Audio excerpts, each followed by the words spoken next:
Hey there, it's Pennie with Brave Unbroken, and I'm here with Margaret Hoelzer again. This is our session number 2, mini session. Yeah. Margaret, you want to introduce yourself?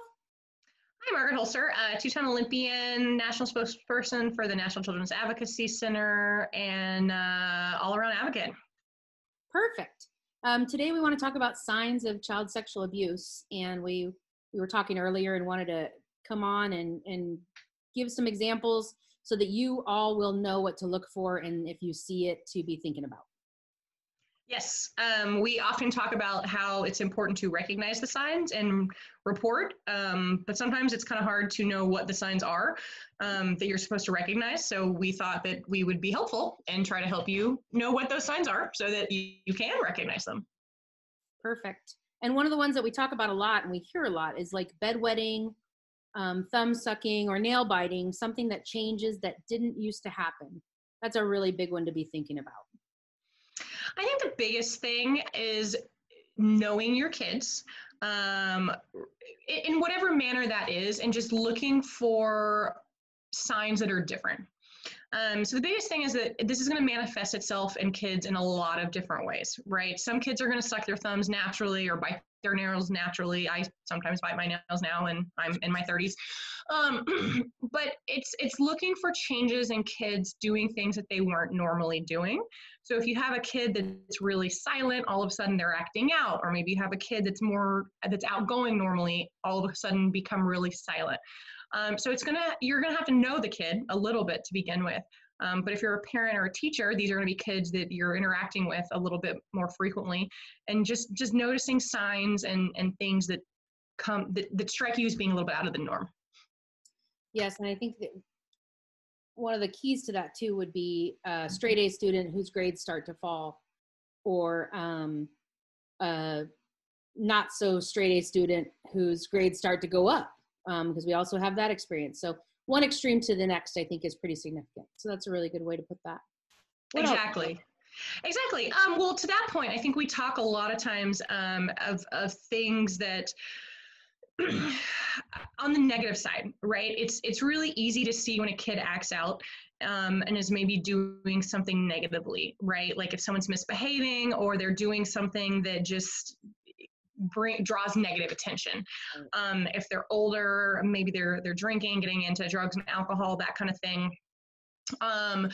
But sometimes it's a little harder to notice when things go the opposite direction. When you have a kid that's maybe been really open and inviting and really outgoing, start to draw into themselves, start to become just a little bit quieter and maybe more reclusive, right? And they're just not that same outgoing, bubbly personality that they used to be.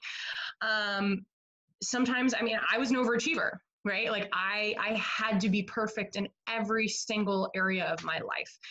So, it manifests itself differently, but I think sometimes those kids that are overachievers or sometimes draw in on themselves are missed versus the kids that are acting out in a negative way, because when you act out negatively, that does draw attention to yourself versus the kid who's just kind of shy and quiet in the corner. Yeah, I agree.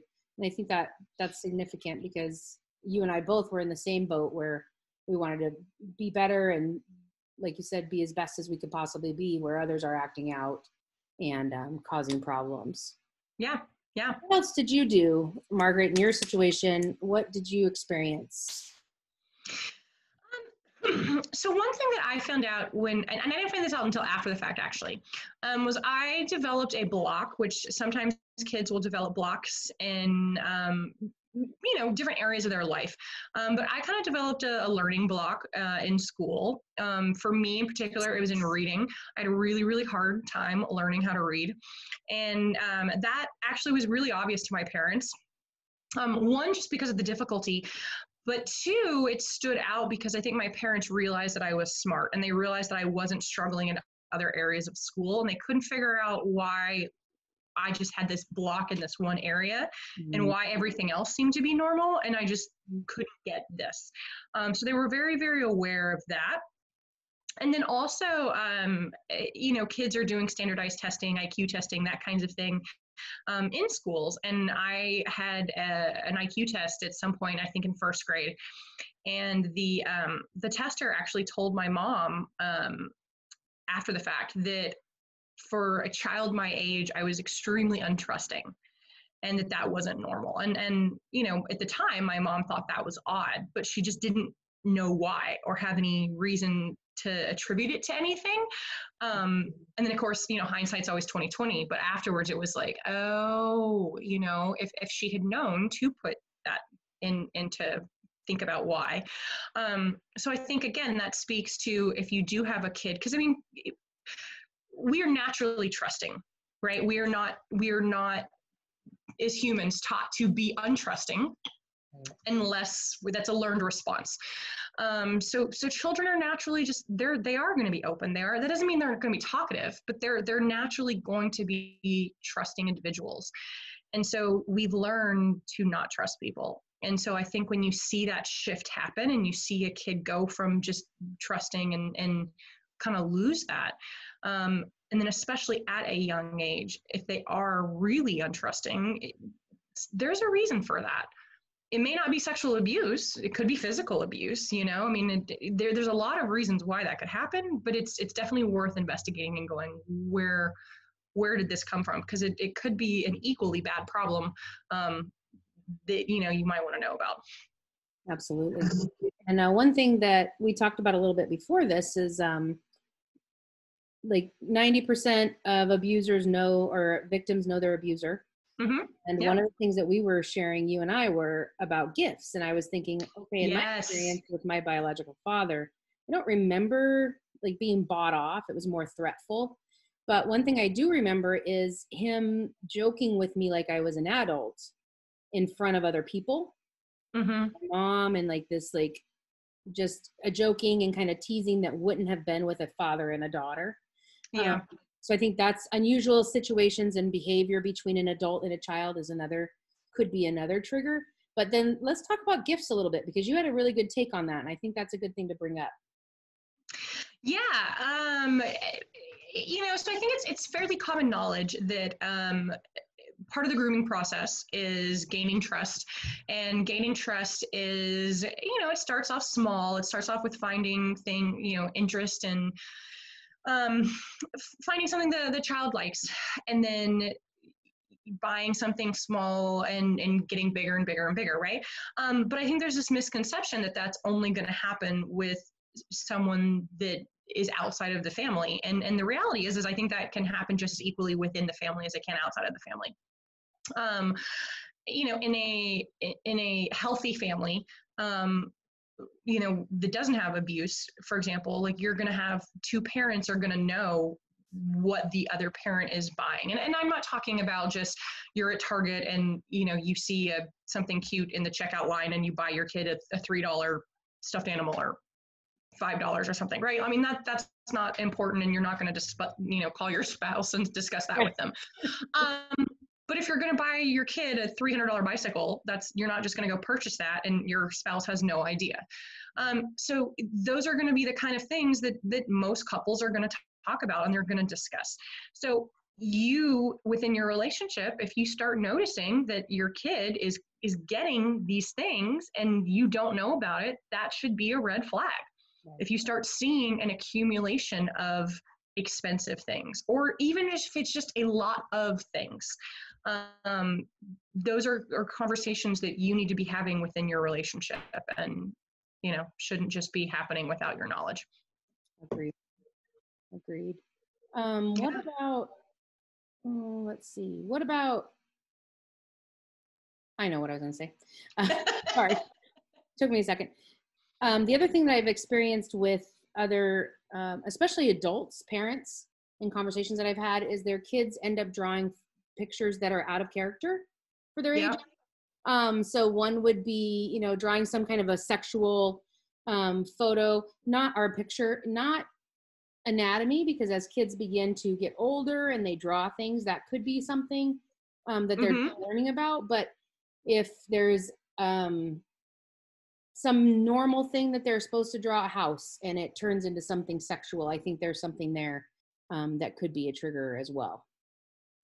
Yeah, and this actually goes kind of back to our signs that we were talking about earlier, is just things becoming more sexualized in general, whether it's drawing pictures, whether it's play acting in a sexual way. One of the signs can be just kids becoming hypersexualized.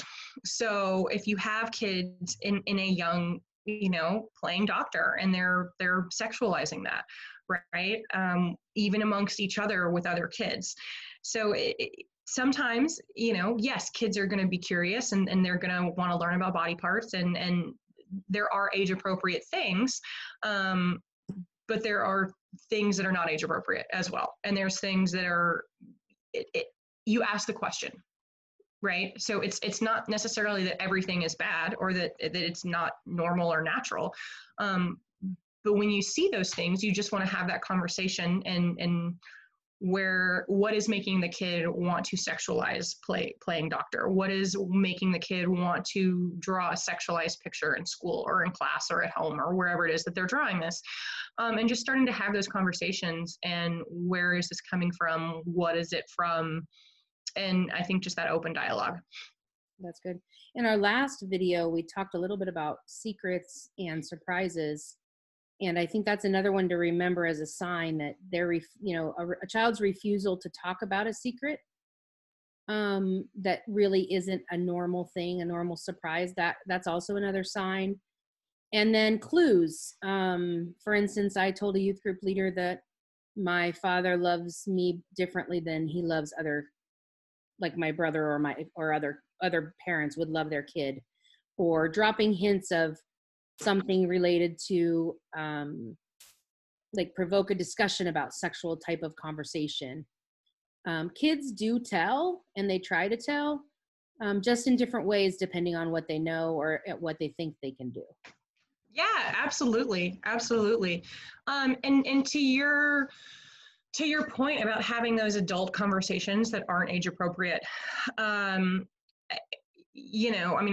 was in the same situation where I remember having a discussion about, Playboy magazine with my offender. And, you don't discuss Playboy with a 6-year-old, and you don't discuss the pictures and what the people in the pictures, are doing and look like, and the female body and that kind of thing. Mm-hmm. So it's having those adult discussions, to your point, sharing that with someone else and bringing that up, and these are the conversations I had with your dad or with so-and-so's dad, or what I mean. And I think kids do, they test the waters. They want to see how you're going to react. And so they're going to bring things up in such a way because they want to see, is this person going to believe me? Is this person going to react badly? Is this person going to freak out? So they're gonna start dropping little hints just to kind of see what is the reaction going to be, and how is this person going to handle it? Because it's not even, sometimes it's about belief, but sometimes it's just about, can this person handle the information? Are they strong enough to handle this? Are they going to break? Right? If I don't think this person's strong enough to handle this, then I'm not necessarily going to tell them, either. Yeah, agreed. And that's the situation I was in with my mom. I knew for sure it would break her. Yeah. We get into adolescent kids, I think there's other signs that we need to watch for and be attentive to. Self-injury, cutting, burning. And then another one is personal hygiene, not taking care of themselves. And making sure, especially in significant changes, like all of these things that we've been talking about, is really goes back to something that was one way and then it had an extreme change to something different. Drug abuse, running away from home, yeah, and suicide attempts. Yeah, I completely agree. I think it all comes back to knowing your kids. Again, and that doesn't have to mean that they are literally your kids. You can be a youth group leader, you can be a coach, you can be a teacher. But you know your kids, right? You learn the children that are around you, and you know their basic behaviors. And when you see something out of the ordinary, it's simple as just asking, how was your day? Or, are you feeling okay? Or, sometimes it's just a really basic conversation. But it's creating a safe space so that child feels like they can come to you and they can talk to you if they need to. But just being aware of those kind of behavior changes and seeing, okay, is this just a one-day thing, right? Maybe they're just having a bad day, right? Everybody has bad days. But being aware of it. Is this a one-day change, or is this happening more often? Is this something that you're seeing repeatedly? Is this a change that's been long-term? Well, that's good. And I think something that's really important that we need to remember is you don't have to have proof, right? You don't have to catch an abuser offending a child. If a child is leading you to believe there might be something wrong, then you need to take action and you need to start having the conversation, or you need to get support and help from the local child advocacy centers or other resources available. And we'll put some of those up at the end of this video as well. You're not going to catch them. I mean, that's the reality. Like, the odds of you walking in and seeing it in the act are practically non-existent. So that proof, if you will, that I think people think they're going to have or that they're waiting for, it's just not going to happen.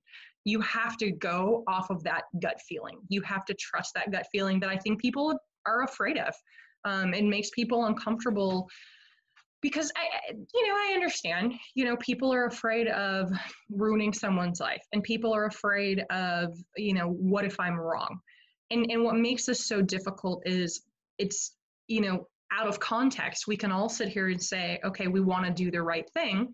And of course, if it was me, I'm going to call someone, I'm going to turn this person in. But we're saying that right now, not knowing an offender and talking about a nameless person that's just, labeled offender, and we don't know who this person is. But then all of a sudden, when you say, this is my husband or my significant other or my uncle or my grandfather or my cousin or, the guy that lives next door to me that I've known for 15 years or my friend that I've known for 20 years, right? It's totally different than when you put a name to this person and you have a relationship with that person. Because not only does this offender have a relationship with the child, they 9 times out of 10 have a relationship with the family, because that grooming process isn't just about the kid. That's the whole thing. Unless the offender when it's within the family, it's obviously easy for the offender to have access to the child because it's their child. But when it's not in the family, the offender has to have access to the child. So they have to groom the family in order to have access to that child. They have to put themselves in a position where they're going to have access.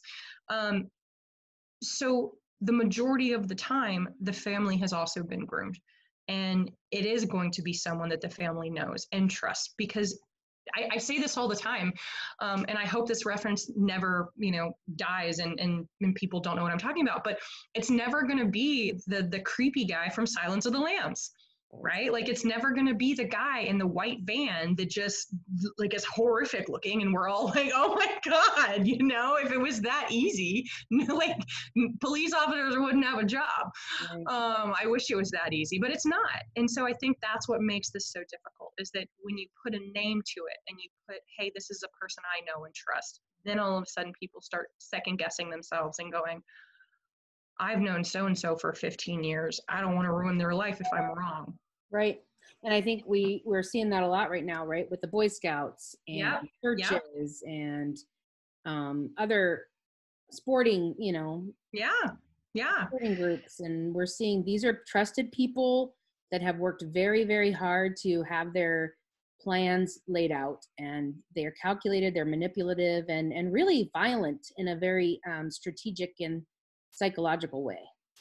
Oh, they're good at what they do, unfortunately. They're absolutely, I don't have the numbers in front of me, but I want to say like the average offender offends like 75 kids or 100 kids, or it's like some horrifically staggering number. It's not 2. It's a really high number that's just absolutely petrifying. And in order to do that, you have to be smart about how you do this. And I'm not saying that to scare people. I'm just saying that mostly because you're not alone in if you've ever been in this position thinking that it's hard to turn somebody in, or that it's hard second guessing yourself of, am I going to be wrong? Am I doing the right thing? And that's kind of where it's learning to trust that gut instinct. If it doesn't feel right, you have to just believe it, and you have to trust yourself and inherently know that it's probably not right. And I say that based on having maybe not gotten the disclosure. I think it's a little easier if you have a full out disclosure, because if you've got a kid coming to you and saying, this is what's happened to me. Okay, that would be harder, in my opinion, to turn away from. But I'm talking about when you just suspect it, no one's told you anything, you don't have a disclosure. That's when you just have to absolutely trust yourself and go, you know what, I may not have the evidence, but I'm just going to trust this, and I'm going to do the right thing. And if it's wrong, it's wrong, but it's probably not. Right. I agree with you. And that kind of goes back to that everyone, and I this is how I teach it. Everyone's a mandated reporter. Absolutely. Everyone's responsibility on this planet to protect kids and to, I agree. No matter what, report, call 911 and tell you need a welfare check. Yep. And some kid in a store, for even for that matter, especially with human trafficking that's going on as well. Yes. We need to be diligent, and we need to not worry about what people think. In this category, we just need to go with it. Absolutely. Well, and to that point on human trafficking, if you see a young girl with a much older guy at the mall, you don't have to know who the person is. And that's a fantastic example of, just call 911, ask for a human welfare check. Yep. That's a great way to do it. If you're just literally out and about and you don't know, your resources, it's a great way to do it. Yeah, I had once, I was leaving the airport for my job and stopped at 7-Eleven to get gas, and there was a situation that felt very uncomfortable. A young girl was getting in a white van with a older male, and I just called 911 and said, I need a welfare check, and here's the license plate number. I don't know if anything happened of it. I just think it's our responsibility, if something is feeling weird, that we call it out. So anything else on signs or grooming today that we want to talk about? I think that's pretty much it for now. So, yeah. Stay tuned, because we'll be back. We've got a whole laundry list of topics.